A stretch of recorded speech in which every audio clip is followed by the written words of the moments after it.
Ladies and gentlemen, boys and girls, welcome to My Autism and Me Live.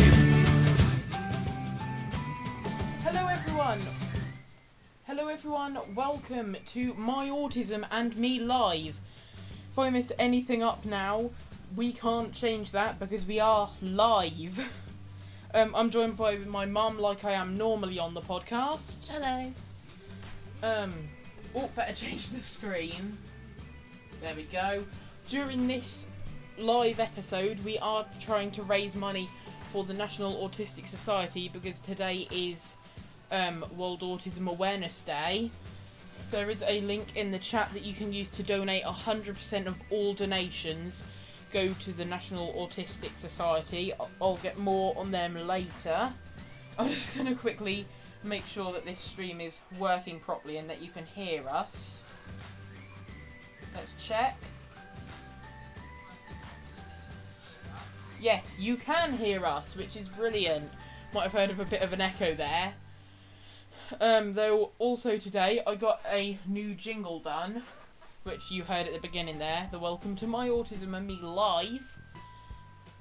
Is there anything you want to say, Mum, before we get straight into the podcast here? No, I can't think of anything. Okay then. Well, I'm gonna start quickly by explaining, with a good definition, what autism is. Autism is a lifelong disability that affects people like me to communicate around the world. There are around 700,000 children and adults in the UK who are on the spectrum. Like everyone, each autistic person has their own strengths and challenges, but all of us have difficulties with communicating and interacting with other people. This could mean not speaking at all, needing longer to process information, or not understanding facial expressions. We also engage in repetitive behaviour, I can't say that word, doing or thinking the same thing over and over. This is sometimes for fun, and sometimes people do this to help with their anxiety. People on the autism spectrum can also find unexpected changes, however small, very distressing. Then there is sensory overload, where noise, smells, touch and bright lights become very painful and overwhelming. All these changes can make the world very scary and hard to understand. This can sometimes send us into physical and emotional meltdowns or shutdowns. It is very important that autistic people get help from an early age, but life can become very difficult if children or adults don't get the right support or understanding. Autistic children are 3 times more likely to be excluded from school. Only 1 in 6 autistic people in the UK have a full-time job. Over a third of autistic adults have serious mental health problems. The National Autistic Society is the UK's leading charity for autistic people. Since 1962, they have been changing society's attitudes and transforming individuals' lives. They want to create a society that works for autistic adults and children, and with your help, they can. Please donate today at linktree/myautismandme. That's linktr.ee/myautismandme. 100% of your donation goes to the National Autistic Society. Thank you. And that, perfectly timed with the music there, is what autism is. But we don't normally get this far in the background music. These are new songs now. You did really well there. Yeah. That was good. I thought I was going to stutter a lot more than I did. So, with what you just read out there, is there anything specific that you think is part of how you deal with your autism? Like any of those things? Well, definitely the fidgeting in that, because I have got a few fidget objects that I'm going to mention shortly about how that can help you with the repetitive activity thing. Yeah, I know you do. Yeah, though with the things that can affect it, if I bring the thing that I wrote to say there back up because I stupidly got rid of it. Here we go. When I mentioned it's here. Noise, smells, touch and bright lights. Yeah. When you put the Hoover on earlier, Yeah. that freaked me out a bit. So what does it sound? Does it sound overwhelming, or Mainly distressing. what, does it actually hurt your ears? Yeah, Does it? yeah. And then my anxiety kicked in because it smelt like the thingy was burning, the motor in it. Smelt like that was Yeah, burning. I think that's just because it's on its way out. I don't think that's Yeah. anything else. Yeah. So when you say your anxiety kicked in, what did that feel like? I just felt scared because it just seemed like the Hoover was just going to suddenly hack itself in or like blow one of the sockets or something. So what's the worst thing that you could think would happen with that? What was? I don't know, the electricity being tripped. Okay. So if the electricity's tripped, then all we do is flick the switch in the hall. Yeah, but it's like when Peter drilled his hole in the wall and ended up catching one of the cables. Yeah. Did that freak you out as well? Yeah. Okay. And that's just the thought of something Well, I mean, it being was dangerous. Well, it was a metal, what do you call it? Tie back. No, the thing that you drill the hole. Oh, the drill bit. The It drill was a bit. metal drill. Yeah. Yeah. Okay. Alright. So Yeah. your anxiety would be the same as anyone else's, or would it be worse? Do you think? Well, I couldn't It's hard really to say that isn't because it? I don't know what it is like Yeah. for anyone else. I only know it for myself. So if I'm stressing out about something, really stressing out about something, I can feel my heart pounding. Yeah. But normally, like if something like that happened, it might make me jump a bit, but I wouldn't really get too stressed about it. But then I've got the kind of got, I know that it's going to be all right. Yeah. So, do you not have that knowing it's going to be all right? Not really. No. Does your anxiety knock that bit out, or is it not there at all? I think it's more my anxiety knocks it out because like as soon as I've calmed down, Yeah. then it comes back in place. Okay. So yeah. Because you are quite sensible, so It's like how I'm scared of the stairs. It's more my anxiety just telling me that, my goodness, for all I know, the stairs could crumble at my feet, sort of Yeah. thing. and Same thing with heights. With the stairs, you said that you actually feel. It's not pain, is it? Do you get pins and needles? Yeah, I get pins and needles in my feet, even on our staircase, but ours is quite a steep one. Yeah, ours is Yeah. incredibly steep, really. Yeah, just to clarify, because I've not said this really on the podcast, I've got a bit of a fear of stairs. We have a big fear of stairs, and it does affect us. It can cause, or it does cause panic attacks. And it obviously Yeah. causes problems in day-to-day life, because obviously, you need to use stairs. Yeah. There are times where we've been out, and it's been very difficult because, especially when we didn't really realise it was a thing, and Alfie was okay on stairs when he was younger. Yeah. It kind of got worse as he got older. So from being okay or cautious with stairs to then suddenly not being able to use them, I couldn't understand that at all. Yeah. Escalators are probably what I've got the worst problem with. Yeah, I get that though, because I'm Yeah. funny with escalators. Because I remember once I was in the Marks and Spencers in Norwich. Yeah. And I was about to go down the escalators, but then as soon as my foot hit, oh, this is an interesting background music. As soon as my first foot got on the escalators, I just froze and literally ended up doing the splits down the escalator because one foot was still at the top. That wasn't with you though. No, I know it wasn't for me. Yeah, I'd remember that. so that wasn't too good. But then, so you freeze, so you can't really move, but then it's kind of putting yourself in danger because you're frozen. But then if I you're know. frozen, you can't do anything Yeah. about it. That's well, I think one of the weirdest things is I'm scared of stairs, I'm scared of heights, yet I'm perfectly fine on coasters. But I think that's because when you're on a coaster, It you takes essentially you. do freeze because it takes you. Yeah. You're not actually physically having to do Yeah. anything. The bit that I get scared about the most is the lift hill, because obviously that's the bit that you can break down, or any mid-course break runs. So explain what a lift hill is, because some people might not know what a lift hill Basically, a lift hill is the bit of the coaster that takes you up to the top of the coaster before you go down the first, or any drop, not just the first drop.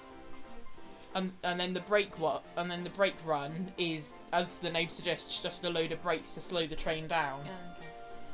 Yeah, so you're alright on coasters and stuff like that. Yeah. Which is because you're in it and you're kind of not in control, are you? Whereas No. on an escalator or on the stairs, you've got to actually physically move your foot. Yeah. Also, I just think I'll say quickly, slightly off topic, as you can tell, this live stream isn't on the My Autism and Me channel. That's because I was stupid and only requested the ability to go live on the My Autism and Me channel today, so I've got to wait until tomorrow for that to happen. But it doesn't matter, does it? Because it links through anyway. Yeah, I mean, I am recording this now, and then that's going to be converted to just an audio file, then that'll go up on Spotify and Apple Podcasts. Yeah, I don't understand what that means, but anyway. Basically, currently it's going out as video, which is in the format term, that's .mp4. To have it so it's just the sound for podcasts, it needs to be .mp3. That's where MP3 player comes from, because music files are MP3. Yeah, I still don't really get it, but anyway. Well, it's literally, I'll just go to a website and convert it. I don't think it doesn't simple. matter how much you explain it to me, I'm not going to get it. My brain just doesn't work like that. Just like your brain doesn't work like mine. Yeah. It's just one of those things, isn't it? Yeah. So what are the other struggles that we have on it? Think about how we do things day to day. Well, obviously, one thing that's gotten worse thanks to the pandemic and the 3 lockdowns that we've been in. Well, I say 3, it's only felt like 2 to me, because since COVID started, we don't really go out. Especially in the winter when lockdown 2 happened. We don't really leave the house other than for school, and school was open, so it didn't feel like a lockdown. Okay. Whereas the other lockdowns, especially the one that we've just came out of, have made it a lot worse, to the point where I literally get anxiety to put the bin out, just from actually stepping out into the world. What, just opening the front door? Yeah. So how does that make you feel? How does that make you feel? No, not so nervous that I'd have a panic attack, but it definitely makes me feel nervous. And it's like when we've got a local theme park called Pleasurewood Hills, as you'll know if you watch this channel, and every time that I get out the car to go into the park, I always just almost have a panic attack. But as soon as I've been on the first ride, it's then gone, and I'm fine for the rest of the day. So is there anything particular that triggers it, or does it just happen? I think it's just seeing all the people, and obviously because I put it on YouTube, wearing a GoPro gets me a bit of attention. So you're not kind of hiding in the crowd, just standing out a bit, which Yeah. probably doesn't help. Yeah. Okay. I guess that's just something that you're used to now, because you go to Pleasurewood Hill so much, you know Yeah. that I suppose you've got the confidence to know that it will go, Yeah. and there's a lot to be said for that. Yeah. Because you were saying before, I can't remember when it was. Well, it was on one of these podcasts that you put the advice on there that you knew that it would be okay. Yeah. And I think that was sometimes- episode 1. Sometimes you can tell yourself that it will be okay, but you can't always do that, can you? No. Do you do it more than you used to do it, or is it? Or like, obviously, well, since lockdown 3, I think I only had, it was 1 or 2 panic attacks when returning. Obviously, they were the worst possible, but the only reason why I didn't have any others was because I felt really anxious, but I was just constantly reminding myself, that it would end up okay. So the main thing with Alfie is, the main thing that seems to really affect our lives, or one of the things that affects our lives, is his anxiety, and this can run through anything. So last week Alfie Nan was taking Alfie into school and Alfie couldn't get in. Yeah, I had He a was really so bad panic attack. Nervous, and it was all because he was doing something slightly different in the morning. And always the ladies that support him say to me, no, that's fine, we can sort that out, it's not a problem. But in Alfie's head, it builds up into this massive thing, and he can't actually say to them, right, this is what I'm nervous about, can we not do it, or can we talk about it, or whatever. He's not able to do that. He has to ask me to do that, which is tricky because I'm not always there. Yeah. And you need to be able to say, I can't do this, or Yeah. I can do this, or I'll give it a go. You need what to. if- You do a lot. You do a lot. Say what people want, what you think people want to hear. So if Mrs. Palmer asks you something, You just said a no. that's okay. Oh, I suppose. It'll be fine. If she asks you something and says, Alfie, do you think you can do this lesson today? Alfie will say, maybe, rather than saying no, because he's so worried about upsetting her. Yeah, because I was on this system just to try and stop the panic attacks, where I would only do certain lessons. I've mentioned this in episode 6 and episode 1, where I was on this system where I still am, where I'd only do certain lessons. But since we got back from lockdown 3, literally pretty much every day I was doing a new lesson, and it just really overwhelmed me. It did, didn't it? Yeah. And that was the same day that you had the panic, wasn't it? Because Yeah. Nan couldn't get you in, so I had to come out of work and then take you in, and then we got there and Alfie still couldn't get in. So then, I went in to school to try and help him.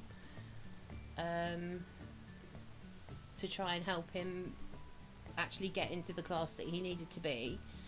And we did a bit more and a bit more just to try and help you get in, but it just didn't seem to work. So what the lady who's in charge of what's she in charge of? She's in charge of Who are we you talking being about? there, Miss Halsey. Oh, she's the attendance lady. She turned around and said, right, take Alfie home. As long as you bring him in by a such time in the afternoon, he'll still get both his marks, attendance marks, so that's fine. He can go home and chill out and get in the right frame of mind. And then that's what you did, isn't it? You went back home to Nan and Grandad's because I needed to get back into work. Yeah. And then you went in and that was fine, that was okay. But it just is such a big disruption to your day. But then it's either that or not going at all, and it's really difficult, isn't it? Because it's something Yeah. you can't. People don't understand it because they can't see it. It's not anything physical. You haven't got a broken leg. As far as they see, you just, not Yeah. going in, and they don't want to go in, but they have to go in, so they go in. So why should you Yeah. be allowed all this extra support, and they just have to get on with it? But it's different because it's not a choice, is it? Yeah. Hazel in the chat for all the time or occasionally. I wasn't looking at the chat. I had something else open. What did you mean by that? What are we talking about? Hazel put in the chat Yeah. all the time or occasionally. So I just want to clarify what part did you mean, because She's I put, was on a different. she's tab. put by it quieter Hoover, Nicola. Yeah. That's probably a good idea. Yeah. Love the. Well, we are looking into getting a new Hoover just because. Well, this one's going to go in. Yeah, it's going to be gone soon. All the time or occasionally. I think that's probably the sound. You panicking about the Yeah. sound, possibly. Might not be. Oh, the stairs. The stairs Yeah, is the all stairs the is time. constantly, all the time. The stairs is all the time. Doesn't matter where we are. Yeah. Sometimes you can do it, and sometimes you just can't, and it's just it's really tricky. Yeah. But school have been amazing, haven't they? Because they Yeah. practice all the staircases in school. They've had Alfie up and down when he's ready to be able to practice it. So that's been really good. They've been so supportive. We're really lucky, aren't we? Yeah, because that's fine about that typo, or not really typo, the misunderstanding there, Hazel. Basically, with school and stairs, because all of our school is a two-story school. When I was in year 7, on both the first and second day, I stayed behind with a teacher who's been really good to me throughout the whole thing. I stayed behind with her, and we did every single. We went through my timetable, planned the route that I would take up, and covered every single staircase. Obviously, since then, COVID came around. Therefore, we're only in one area of the school now. But luckily, that one staircase that is there is a staircase that I'd already done before lockdown 1. Therefore, I've not had too big of a problem. When you were trying to master it, they used to let you go either before everyone else or after everyone else, didn't they? Yeah. So you weren't kind of herded down the stairs. Yeah. So they used to try that as well, didn't they? But yeah, the stairs is all the time, and is wherever we are. It's certainly not great. Yeah. Also, I just thought I'd say this quickly to anyone listening after we've been live on Spotify and Apple Podcasts. Whilst I'm saying this now, we are live on YouTube, because it is it's World Autism Awareness Day in World Autism Awareness Week. So we're doing this live. But from now on, forever, the Just Giving page will always be open for people to donate to. If you go to linktree/myautismandme, so linktr.ee/myautismandme, you can then hit donate here, and then that takes you to the Just Giving page. 100% of the money goes straight to the National Autistic Society. So, what do we talk about now? This is going to be a long one, isn't it? Well, this is meant to be an hour long for 7. It's difficult. Here's something that I can say. Fidget toys. I'm just grabbing some from the other side of my desk. So basically, I've just gathered these over the past few years. I just realised there's a bag that I'm squashing there. That's why. So there's loads of them that you can get, but they're especially helpful from when you're stressed. Obviously, one that actually became a trend in 2017, because I was in year 4 at the time, is fidget spinners. So I've got one, and I only got one. I didn't really see the point in them then, but they are help with stress. Obviously, you literally just hold it and spin it. If I quickly stop the music, then you'll be able to hear it go around, because it is quite a sensory thing as well for hearing. There we go, that's the music stopped. That's what the fidget spinner sounds like. Though, then I've got quite a few other things.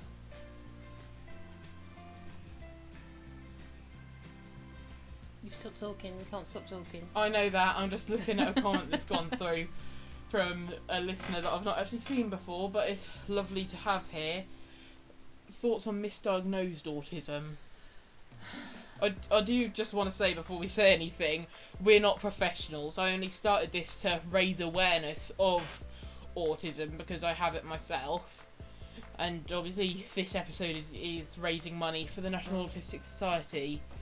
So I don't really have any thoughts on misdiagnosed autism. What I have come across a lot is children that are undiagnosed and don't get diagnosed because their behaviour is a bigger thing than their autistic traits. I work in a school and I work with SEND children. Some of them are non-verbal, some of them are verbal. So obviously it depends on how they are. But as they grow older, the traits seem to display more and become more obvious. But it is really difficult to get diagnosed, and I can remember very specifically the school Alfie was at the time said he won't get diagnosed. He definitely won't. And then you were diagnosed. Yeah, here I am today. So I can remember speaking to the Senko at the time, who's luckily not there anymore. She said to me, well, they what did she say to me? It was basically under the lines of, you know, you were really lucky because he shouldn't be diagnosed, and it's just like, yeah, seriously. Doesn't help. Also Hazel, not Flora. Yeah, I will put a photo of the fidget toys afterwards. So on top of the fidget spinner that I've also got I've had a squishy toy to get rid of stress on, which is good before. But then when I went to a Haven holiday site, Haven is a holiday company in the UK, and they have sites all over the UK. I got one of their mascots as a squishy toy because I just thought it looked cool, and I've still got that now, and that's quite a good one. Then, to be honest, you can use anything in the home that diverts your attention. You don't have to buy anything specific. Yeah, especially when kids are really young. As long as it's not something that you would give to a autistic kid who doesn't exactly gets also anger issues sort of thing, and it's not something that can be smashed. You're not going to give them something that they could hurt themselves with. Yeah. But you know, something that it could be anything that just literally refocuses their attention. Well, here's a question from Hazel. What year group do you work with? I work with nursery, reception, and the oldest we've got is year 2. So this is in primary school, so they are really, really young children. We've had to set up a separate room so we can have these children in a safe environment in a mainstream school, and they should be in specialist provision, but there's just no room for them, so we've had to set this up. So it is quite difficult because obviously we're trying to help them improve, but obviously they're judged against mainstream school standards, and it's just it's ridiculous, really. They're not anywhere near some of them, and it's almost like we're setting them up to fail, which is awful. But then they're not aware of it. They come in and play. As far as they're concerned, they're in school. They're not sat down in a classroom because they wouldn't be able to cope with that. So yeah, they're only really littlies. Yeah, I'll just cover the rest of the fidget toy thing just quickly, as well as the Haven themed squishy toy and the fidget spinner. I've also got a fidget cube which has buttons, what would you call it, switches. Yeah. It has a joystick, but that's snapped off, and other things, which is good. I've also got this, I don't even know where it came from. It's a banana, but it's not an actual banana, it's rubber, and it's filled with, I think, sand that you can stretch. What it is really weird. And I know. It feels really weird. And it is good if you're really stressed and just want to... Yeah, I know. Yeah, and then really I've got... It'd be best if I could show you it, but I've not got a photo that I could show. It is... So it's basically this bit of... It's like a softball in a net, and as you squeeze it, it looks like frog spawn. It kind of pokes out. Yeah. It's a bit weird, but it is good for stress, considering it is a really tough thing to do as well, so it really...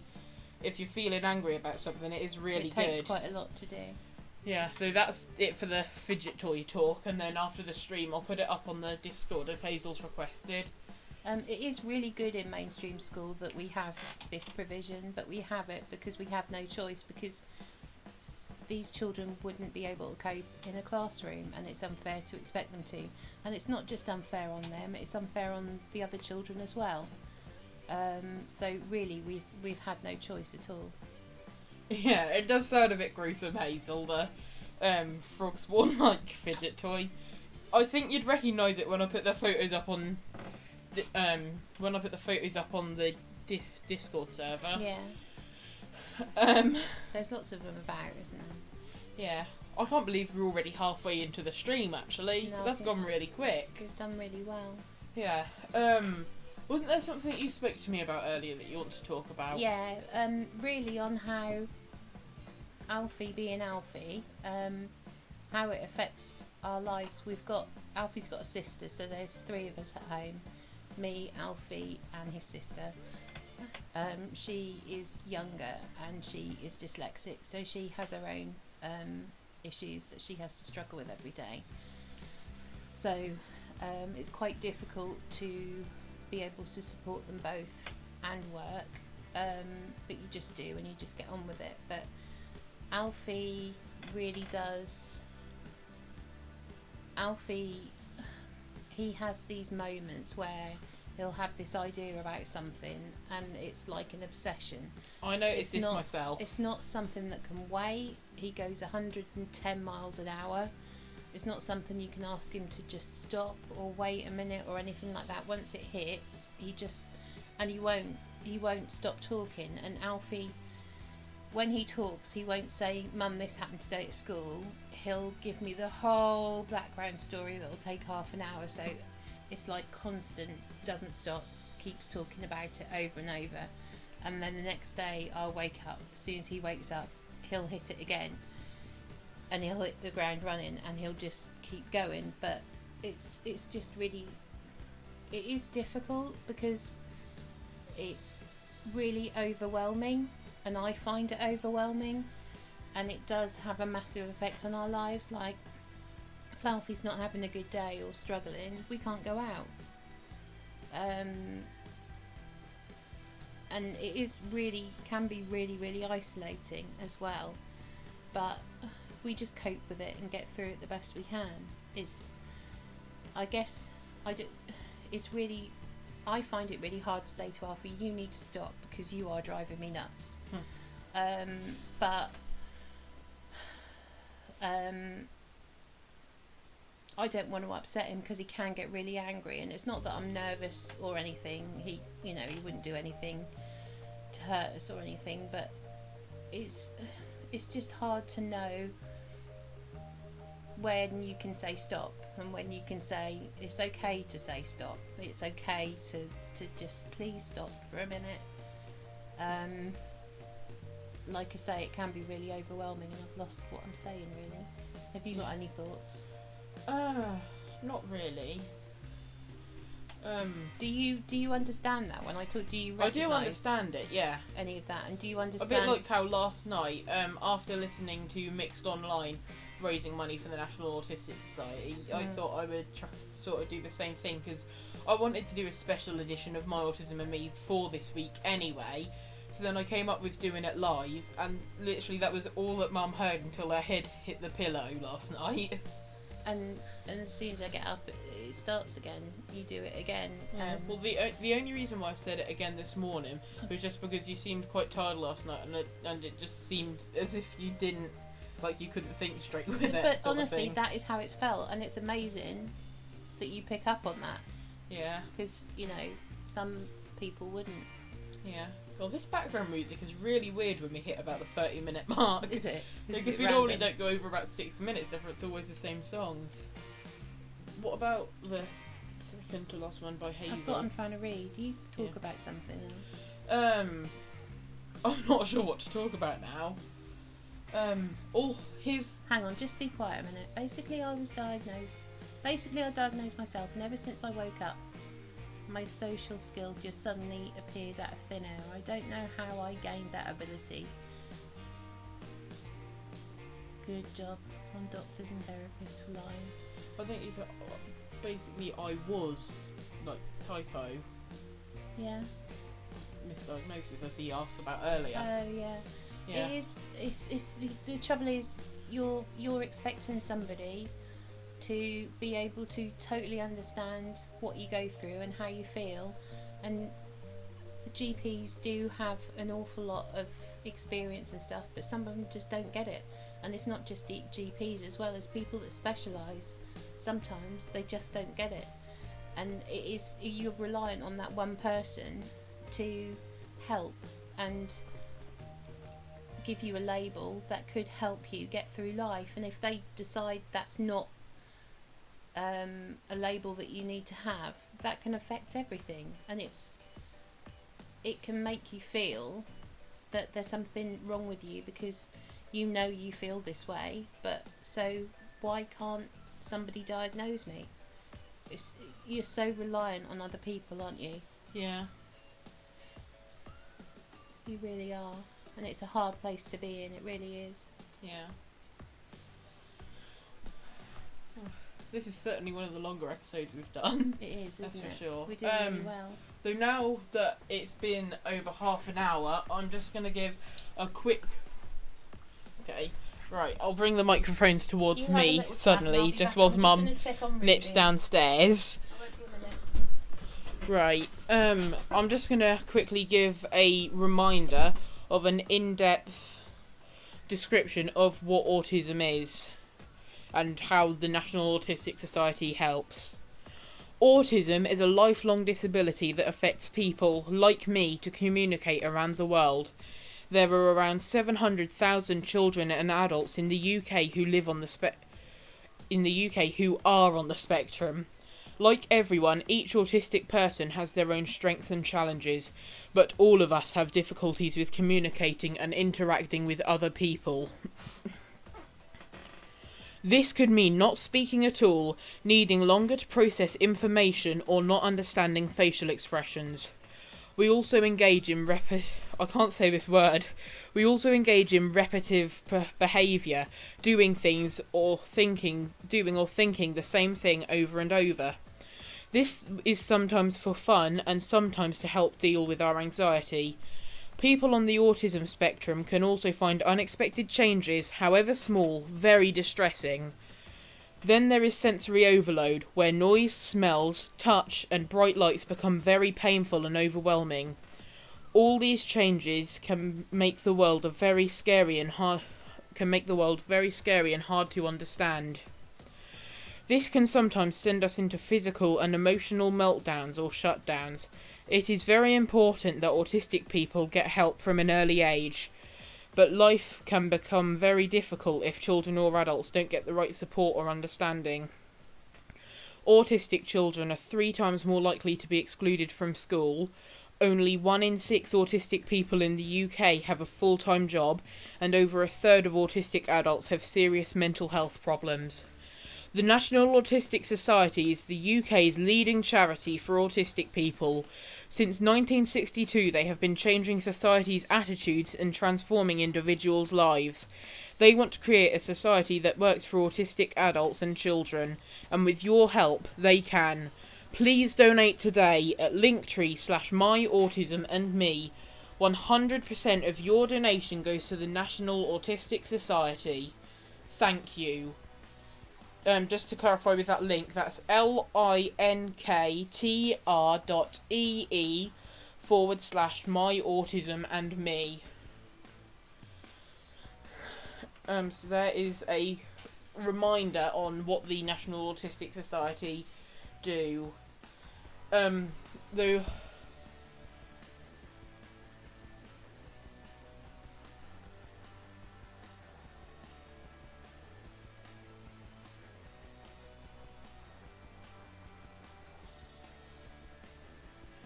sorry about that silence there. I was just reading the chat section because I wrote the thing about autism and the National Autistic Society down. Therefore, I was reading that.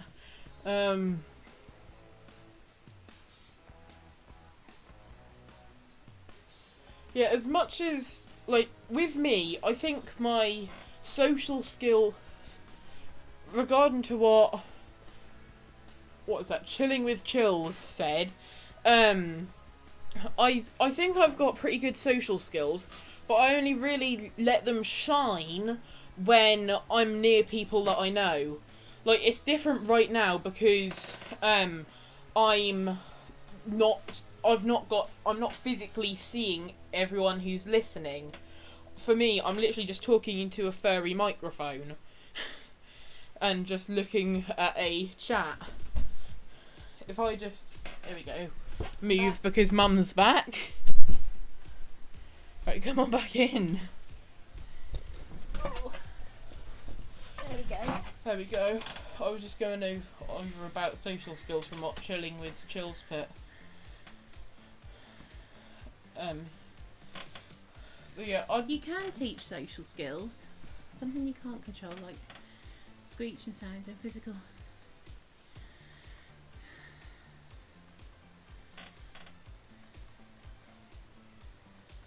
Yeah, you can teach social skills, and it doesn't even have to be like we'd recognise if I said to Alfie, "How are you?" and you'd say, "I'm okay. How are you?" Yeah, like I'm pretty confident with social skills around people I know. It's just say it's someone who I've not seen in a long time or a new person, then I just freak out. But I think that's more the anxiety side of things. But with younger children, you can. It's not so much, especially if they're non-verbal. It's the eye contact that you teach initially, or I tend to go with. So you can teach that side of things. Obviously, it depends what their needs are. But you can teach it, and obviously, the more they use it, the more hopefully, the more confident they get. But it's tricky, isn't it? It's tricky. It depends what you're like, really. Yeah. Also, I'm just going to add something on as to when I was talking about the fidget toys. If your school has them, has fidget toys in that band, just because obviously it can distract people.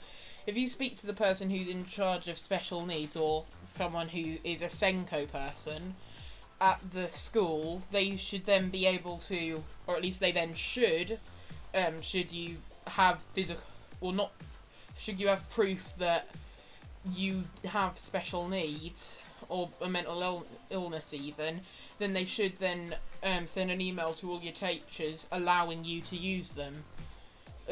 Obviously, if you then take advantage of that and give them to other kids to fidget with, then they might take that off of you. But that's because they can't really trust you at that point. Yeah, it's okay. I think from what I've seen in my school, obviously it's not high school. You don't have to be diagnosed to get help. If you're struggling in any way, doesn't matter whether it's autism or not, any way at all, they will put in extra nurture needs, extra nurture groups, and they will help you, and you don't really need a diagnosis. I think as you get older you probably need the diagnosis more. Maybe more for yourself. Certainly for us it felt I felt like the diagnosis, even though it was your diagnosis, it felt like it confirmed that I wasn't an annoying mum that was just kicking up a fuss. That sort of thing. Alfie is very sociable on Discord chat. Alfie is very sociable in this situation because he's in his bedroom. He's in a safe place. And I can't see anyone who's listening. The only person that I can see right now is my mum. Alfie is very happy in this environment. When he did homeschooling, although you did do it downstairs as well as upstairs. Well, I absolutely loved homeschooling because I even, like, at school, I would literally just try it, and obviously I'd do the work in that, but I'd try and make it as if I'm not even there. Whereas with the online learning, because they couldn't see or hear me, I was much more confident in the chats to answer questions as well. Yeah, but initially you wouldn't even do that, would you? You were so worried about it. But it did build in time. I will admit, throughout the whole thing I pretended that I didn't have a microphone. Yeah. But that's how you got through, so if that's how you got through, it doesn't really matter, does it? At least I got through it and I still answered the questions. The issue that we had is when he went back to school, because he'd done so well in online learning, they were kind of ready for him to come back and be just as amazing. And although you are just as amazing, it knocked you a bit, didn't it? Because you were like, and I tried to explain that he was like that because he's not had to face anybody, he's not had to use any social skills so much. But it's hard to get people to understand sometimes, especially when they've seen you thrive. Yeah. That actually This might not be as good as you think. No. Trying to think of what else to say now. I thought you had a thing written down, so we had a... I did do, but that was literally just for the beginning bit, Oh, and then right. the also what is autism and National Autistic Society bit. Alright, well we've only got 10 minutes left anyway. Yeah, which So is a bit of a it's not too shame because But- I've been enjoying this. But obviously, with how well this has gone and with how much we've had to say, maybe in series 2 some of the episodes will be live episodes that then go out to Spotify and Apple Podcasts at a later, or I say at a later date, no, at a later time. We could do, couldn't we? Yeah. So yeah, this is literally, well, it's pretty much the only stream that I've done where I've had people in the chat and all that. I know, So it's been really yeah. good, hasn't it? I do thank you for listening, and if you go to linktree/myautismandme, linktr.ee/myautismandme, you can then scroll down and one of the options is review our podcast. Just hit that button there and then that'll take you to a Google form that I've made. And we would appreciate it if you review it. There is a feedback section as well. So if you think that we could have done something better, then please be sure to let us know. We would definitely appreciate it. What I think I might do as well is I'll put a photo of all of the fidget items that I've mentioned today on the My Autism and Me social media pages. So at My Autism and Me on Twitter and at My Autism and Me podcast on Instagram. I think the only thing that we haven't really talked about, but this is for me personally, Yeah. is for how isolating it can be to have a child who is a little different, Yeah. and that people see on a daily basis. For instance, dropping off at school, Alfie always struggled going into school, and it could be from hanging on to me to going into full-blown meltdown. And obviously you see the other kids skipping in lovely and happy and the parents are okay and everything, and then I've got Alfie really distressed, and you think, am I being hard enough? Am I being too hard? Am I doing the right thing? And it can be a really isolating place to be, especially when they're undiagnosed as well, because you talk to the teachers and you try and get the support that you need for a referral and everything, Yeah. and a lot of teachers don't pick up on it. And one thing is with Alfie is although at the minute he displays a lot at school because he's not confident, he's like a different now. He's like a totally different person. He's chatty. Yeah. You wouldn't, Like think that he had any problems talking to anybody, but to go to a boy who has to get his mum to say, can we do this today, or can we try this, or whatever, is quite a massive difference. And Alfie used to display a lot more at home than he did at school. At school, he's always been a pleasure to teach. I was told that in every year. Alfie was like the perfect student. And initially, there was, apart from the leaving me, there were no other signs, to be honest. So it is quite difficult to explain to teachers and to your doctor and to anyone else you need to speak to that he's displaying more at home because nobody sees it. Also, just quickly in response to Hazel's comment in the chat there, if you do go to the Linktree link where you review the podcast and all that, there is a button that you can press that takes you to the Instagram to follow. I've not actually posted on there in a while because I've got so many Instagram accounts, it's ridiculous. So I've maxed it out on my phone, so every time I have to do a load of stuff on my laptop or computer to get into the account and to be able to post, because I have to change it, therefore I'm on the mobile version. How many Instagram accounts have you got? I know you've got a few because Alfie's I've really only good. got a few active ones. He does tell me what he's doing, so I keep an eye on everything because you've got to be really careful. Well, half of them I've literally posted one thing on. I've got 1, 2, 3, 4, 5, 6, 7, 8.